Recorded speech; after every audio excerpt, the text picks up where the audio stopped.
শূন্য শ্রেণী অশূন্য শ্রেণী পড়তে হবে, অস্তিত্বমূলক দোষ কি সেটা পড়তে হবে, অ্যারিস্টটলের বিরোধ চতুষ্কোণ সেটাকে পড়ে যেতে হবে।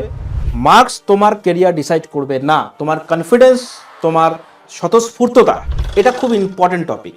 বচন আর বচনাকারের পার্থক্যের মধ্যে আসতে পারে। আরোহ অনুমানের আকারগত বস্তুগত ভিত্তি কি খুব ইম্পর্টেন্ট। ধুকধুক ধুকধুক ধুকধুক, বুকটা কাঁপছে পরীক্ষা দিতে যাওয়ার আগে, ধুকধুক ধুকধুক আওয়াজ হচ্ছে। আমি তোমাদের সামনে নিয়ে এলাম, আমি আশা করব তোমরা লাস্ট মিনিট সাজেশন অ্যান্ড বাকি সাজেশনসগুলোকে পড়ে নিয়েছো। আজকে নিয়ে এলাম মোস্ট এক্সপেক্টেড কোশ্চেন। কি কোশ্চেন তোমরা পরীক্ষার হলে দেখতে পারো, এগুলোকে আজকে ভালো মতো তোমরা দেখে যাও, কারণ দেখে গেলে তোমরা হয়তো পরীক্ষার হলে হুবহু কোশ্চেনগুলো পেয়ে যেতে পারো। ঠিক আছে? আর জানি ভয় হচ্ছে, ভয় হওয়ার কোনো কারণে রিল্যাক্সলি পরীক্ষা দাও।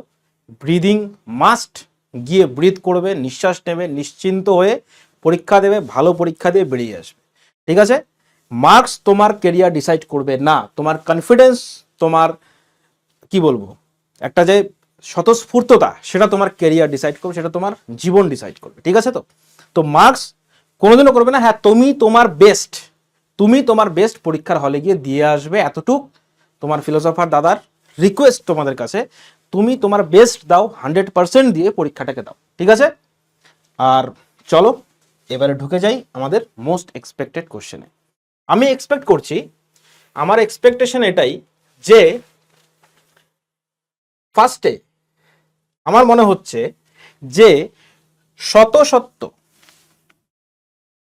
শত সত্য, শত মিথ্যা আপতিক থেকে কোশ্চেন্স আসতে পারে। ঠিক আছে? আসতে পারে, কারণ এটা খুব ইম্পর্টেন্ট টপিক। বচন আর বচনাকারের পার্থক্যের মধ্যে আসতে পারে, কারণ এবার হয়তো অতটা হার্ড কোশ্চেন তোমাদের করবে না। ঠিক আছে? কোশ্চেন দেওয়ার পরে যখন কোশ্চেন সলিউশনে বসবো, তখন তো অবশ্যই আলোচনা হবে। এগুলো বলছি আসতে পারে মানে এটাই না যে এটাই আসবে, আসতে পারে, সম্ভাবনা অনেকটা বেশি। যৌগিক বচনগুলির সত্য সারণী, অথবা কোন বচন সত্য কোন বচন মিথ্যা, একটি দ্বিপ্রাকল্পিক বচন কখন সত্য হয়। তো তুমি যদি সত্য সারণীগুলোকে জেনে যাও,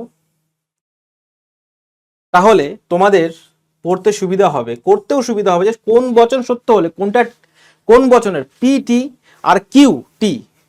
পি যেরকম দ্বিপ্রাকল্পিক বচন কখন সত্য হয়, যখন একটা দ্বিপ্রাকল্পিক বচনের দুটো অঙ্গবচনই সত্য হয় তখন সত্য হবে, আর যখন দুটো অঙ্গবচন মিথ্যে হয় তখন সত্য হবে। ঠিক আছে? এই দুটোতে, তো এই দুটো কখন তোমরা জানবে, যখন তোমরা এই ট্রুথ টেবিলটা বা সত্য সারণীটা তোমাদের মনে থাকবে। ফলস্তম্ভ কাকে বলে, খুব ইম্পর্টেন্ট কোশ্চেন। ঠিক আছে? খুব ইম্পর্টেন্ট কোশ্চেন, ফলস্তম্ভ কাকে বলে দেখে যাবে। পি কিউ মিথ্যে হলে কিউ এর সত্য মূল্য কি হবে, খুব ইম্পর্টেন্ট কোশ্চেন। লাস্ট মিনিট সাজেশনও তোমাদেরকে আমি দিয়েছিলাম এটাকে ভালো মতো দেখবে। গ্রাহক ধ্রুবক মোস্ট এক্সপেক্টেড কোশ্চেন, আমি এগুলো দিচ্ছি তোমাদেরকে, এগুলো পড়ে যাও। ঠিক আছে? শূন্য শ্রেণী অশূন্য শ্রেণী পড়তে হবে, অস্তিত্বমূলক দোষ কি সেটা পড়তে হবে, অ্যারিস্টটলের বিরোধ চতুষ্কোণ সেটাকে পড়ে যেতে হবে। বিরোধ চতুষ্কোণ, বিরোধ চতুষ্কোণ, 1 মিনিট, এটা হয়তো ভুল করে ঢুকিয়ে দিয়েছে, ভুল করে। ঠিক আছে? এই কোশ্চেনটাকে পড়বে না, এই কোশ্চেনটাকে, বিরোধ চতুষ্কোণ তোমাদের দরকার নেই, কারণ তোমাদের বিরোধিতা নেই তোমাদের চ্যাপ্টারে, এটা সেমিস্টার 2 এর কোশ্চেন হতে জোর করে ঢুকিয়ে দিয়েছে, মানে ভুল করে আর কি। তো বুলীয় ভাষ্য উল্লেখ করো, বুলীয় ভাষ্য উল্লেখ করে ভেনচিত্র অঙ্কন করো। এবার যখন আমরা বুলীয় ভাষ্য, যেরকম সকল অএস হয় অপি, সকল অএস হয় অপি, তাহলে এটা বুলীয় ভাষ্য কি হবে, অএস কি, তাহলে এস বার পি এর পি ইকুয়ালস টু 0 হয়ে গেল। ভেনচিত্র অঙ্কন করতে বলেছে, তাহলে দুটো গোল হবে, দুটো গোল হলে কি হবে, পি তে দাগ হবে। তো এইভাবে প্রত্যেকটা তোমাকে করতে হবে। ঠিক আছে? প্রত্যেকটা তোমরা দেখে যাও, প্রত্যেকটা প্যাটার্ন থেকে আছে, যেগুলো মোস্ট ইম্পর্টেন্ট প্যাটার্ন সেখান থেকে দিয়েছি। ঠিক আছে?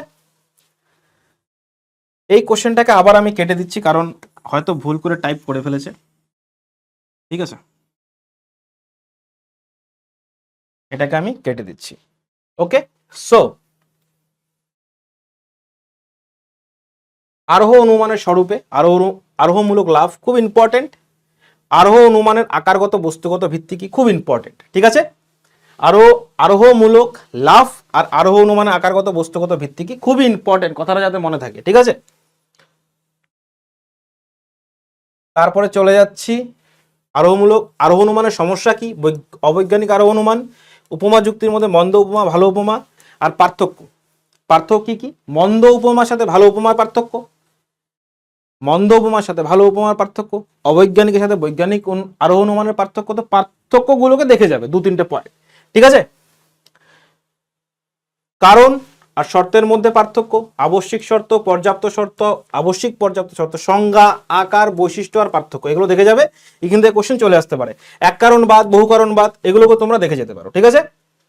মিলের দুটো পদ্ধতিকে আমি বলছি, আসার চান্সটা খুব বেশি, আসার চান্স খুব বেশি, ভেরি ভেরি ইম্পর্টেন্ট আসার চান্সটা, ঠিক আছে। তো খুব ইম্পর্টেন্ট কোশ্চেন পড়ে যাবে, কিন্তু বাকিগুলো পড়া থাকা উচিত। যদি বাই চান্সলি কেস খেয়ে যাও তাহলে তো তোমরা পরীক্ষার হলে সুন্দর মতো লিখে বেরিয়ে আসতে পারো, ঠিক আছে। তো এগুলো আমি তোমাদেরকে পঙ্গু করতে চাই না, কোমর ভাঙতে চাই না, তোমাদের সব কনসেপ্ট জানা থাকবে, কিন্তু কোনটা ভালো করে দেখে যাবে, এই দুটোকে ভালো করে দেখে যাও, ঠিক আছে। রবীন্দ্রনাথের মানবতাবাদী থেকে কোশ্চেন তো অবশ্যই আসবে, এক্সপেক্ট করতেই পারো আসবে। রবীন্দ্র ভাবনা ঈশ্বর, খুব ইম্পর্টেন্ট পড়ে যাবে। প্রয়োগমূলক বেদান্ত বা বেদান্তের ব্যবহারিক প্রয়োগ, সকাম আর নিষ্কাম কর্মের পার্থক্য, গান্ধীজির মতে অহিংসা ও সত্য। দেখো তোমাদের সেমিস্টার 2 এ তোমরা পড়েছো, তোমরা জানো সেমিস্টার 2 এর যে সিলেবাস কিছু কিছু কোশ্চেন মিলে যায়, তার জন্য হয়তো আমি পাঠিয়েছিলাম গুলিয়ে, দুটো কোশ্চেন সেমিস্টার 2 এর থেকে ঢুকিয়ে দিয়েছিল, সেগুলো আমি কেটে দিয়েছি। কোশ্চেন এটা আর আগেরটা অ্যারিস্টটলেরটা, ঠিক আছে। তো নতুন যখন তোমরা পিডিএফ পাবে সেটা কিন্তু কারেক্টেড পিডিএফ তোমরা ডাউনলোড করতে পারবে, ডেসক্রিপশনে লিঙ্ক দেওয়া আছে, হোয়াটসঅ্যাপ চ্যানেল থেকে তোমরা কিন্তু এটা পেয়ে যাবে, ঠিক আছে। তো আমি আশা করব তোমাদের সবার পরীক্ষা খুব ভালো হবে, অ্যান্ড তোমাদের সবাইকে আমি কি জানাতে চাই, বেস্ট অফ লাক।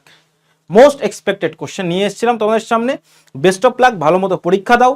পরীক্ষা দেওয়ার পর মানে নিজের জীবনকে বানানোর জন্য কোনো একটা মার্কস, কোনো একটা নাম্বার যে তোমাদের জীবনকে, কোনোটা নাম্বার যে তোমাদের জীবনকে বানাতে পারবে, সেটা কোনো বড় কথা নয়।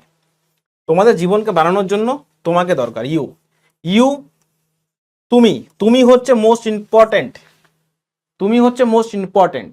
পরীক্ষা যেমনই হোক চেষ্টা করবে ভালো দেওয়ার, নিজের কাছে নিজের সৎ থাকবে, তারপরে যেরকম হয় সেটা ছেড়ে দাও, ছেড়ে লাইফে কি করবে সেদিকে তোমরা এগোতে পারো, ঠিক আছে। সবাইকে বেস্ট অফ লাক, পরীক্ষা অবশ্যই ভালো হবে, চিন্তা করতে হবে না, চিন্তা করলে কিন্তু খারাপ হবে। চিন্তা করলে যদি ভালো হতো তাহলে আমি বলতাম হ্যাঁ চিন্তা করো বসে বসে, চিন্তা করলে পরীক্ষা খারাপ হওয়ার চান্সটা বেড়ে যায়, পরীক্ষায় ভোলার চান্সটা বেড়ে যায়, চিন্তা করবে না। থ্যাংক ইউ সবাইকে, পরবর্তী ভিডিওতে আবার দেখা হচ্ছে তোমাদের ফিলোসফার দাদার সাথে। Thank you.